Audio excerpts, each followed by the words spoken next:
Waktu berlalu, periode sejarah berganti, begitu pula di tanah Jawa. Setelah rezim raja-raja beragama Hindu-Buddha tumbang, kini bermunculan kerajaan-kerajaan bercorak Islam. Pada akhir abad ke-16 Masehi di Jawa, berdirilah sebuah kerajaan yang bernama Mataram. Kerajaan ini didirikan oleh Panembahan Senapati, setelah melepaskan diri dari Kerajaan Pajang. Panembahan Senapati mewariskan tahta kerajaan kepada keturunannya.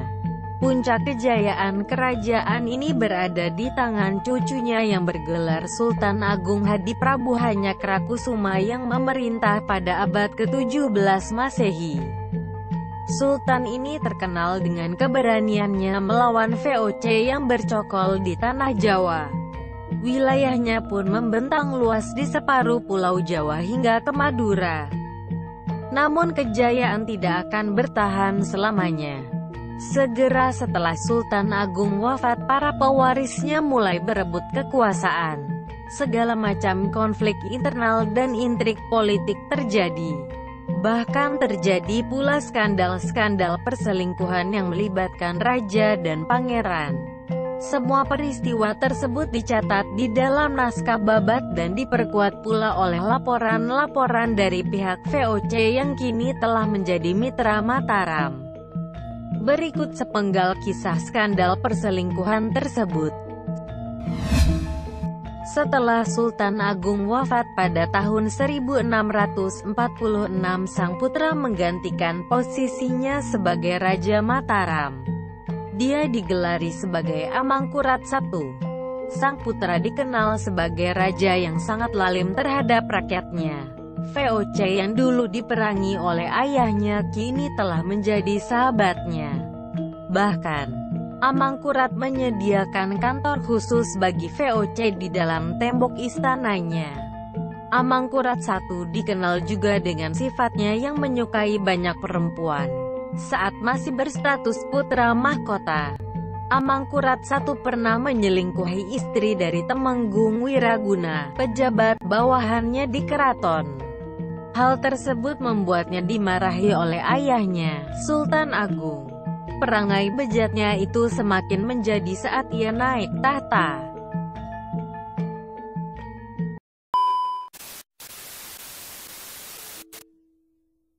Para sejarawan mencatat bahwa Amangkurat I memiliki 2 permaisuri dan lebih dari 40 selir. Tak puas dengan para selirnya, Amangkurat I menyelingkuhi bahkan mengambil paksa istri orang lain yang disukainya. Kasus pertama adalah ketika ia menyukai seorang perempuan yang kemudian dikenal sebagai Ratu Malang. Selir ini mulanya adalah istri dari seorang dalang yang bernama Kiai Dalem. Namun, Amangkurat I telah terlanjur jatuh cinta kepadanya. Sebagai seorang raja, ia punya kuasa untuk memboyong Ratu Malang ke istana, meskipun saat itu Ratu Malang sedang mengandung 2 bulan dari perkawinannya tersebut. Amangkurat I menjadi budak cinta dari Ratu Malang. Ia menjadi selir yang paling disayangi di istana. Hal ini membuat selir yang lain merasa cemburu.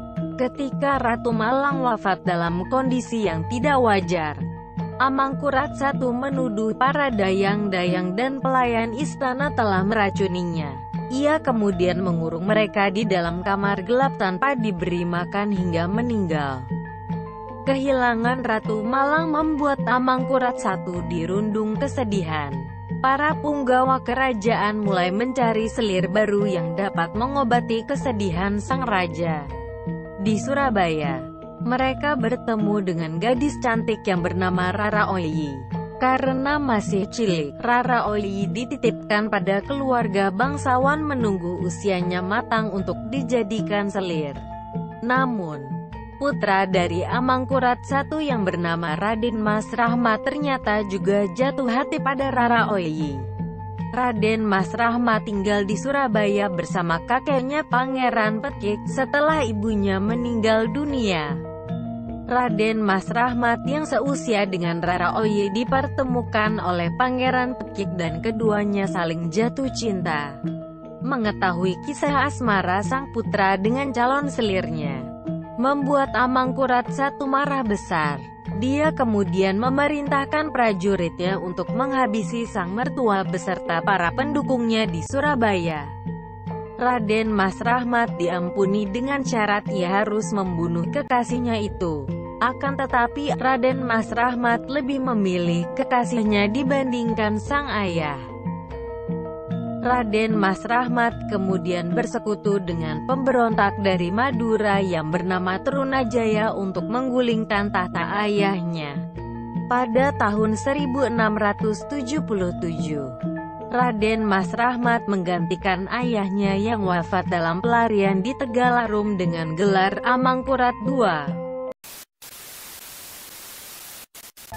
Kisah-kisah di dalam tembok istana terkadang membuat kita bergidik mendengarnya. Kisahnya seumpama drama yang ditonton di layar kaca. Namun siapa sangka kejadian itu benar-benar terjadi di dunia nyata. Meskipun sudah berlalu berabad-abad lamanya. Sampai jumpa di video berikutnya.